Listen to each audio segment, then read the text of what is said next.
Hi, I'm Mom Art Baker. We are here to make homemade popcorn. First, we have to open the stove. Put some butter. After melting the butter, let's put some popcorn.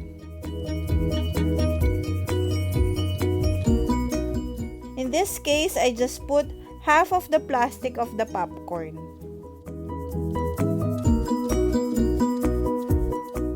While heating, you have to shake the pan.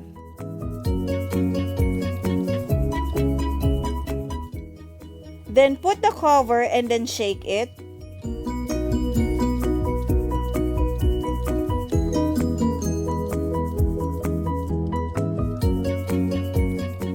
Then shake.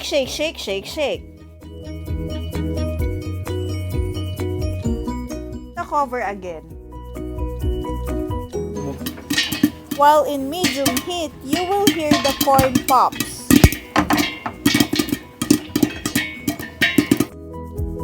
There you go, you have your homemade popcorn.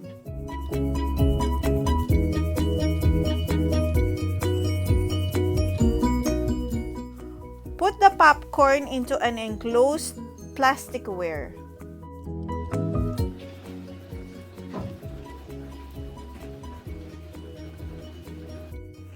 Then put some iodized salt.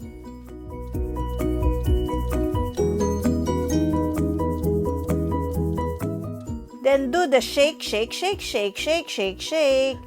We have now a homemade popcorn.